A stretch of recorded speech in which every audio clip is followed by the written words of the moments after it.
voulais parler de promotion. Quels sont les défis de la promotion dans les jardins?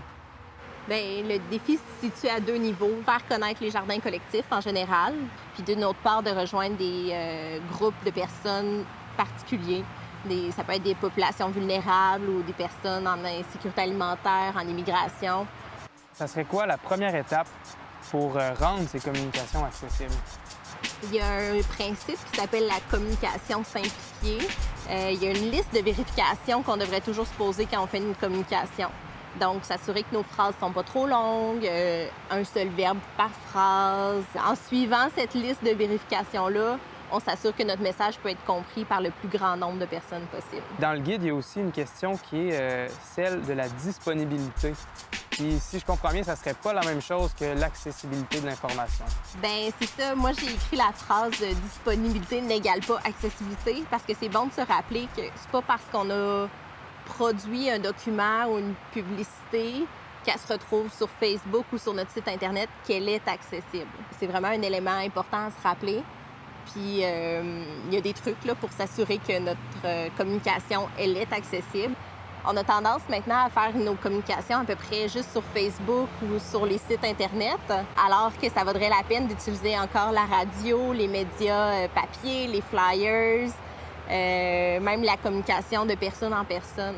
Ça serait quoi les canaux autres que Facebook? Je pense que tu en as déjà nommé quelques-uns, mais les plus efficaces. Les bottins de loisirs ont bien sorti. Donc, les gens ont tendance à consulter encore les guides de loisirs fournis par la ville, les journaux papier. Mais c'est sûr que le meilleur, c'est le bouche à oreille.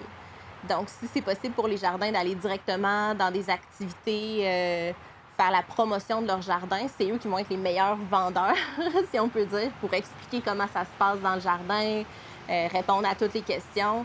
Bien, ça, c'est la meilleure méthode.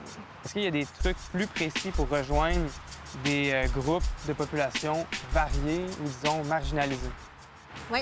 Ce que j'ai trouvé très efficace, moi, c'est d'aller parler dans des groupes de distribution alimentaire, dans des soupes populaires. Donc, aller vers les gens, leur expliquer c'était quoi le jardinage, même de prendre directement l'inscription sur place s'ils le désiraient.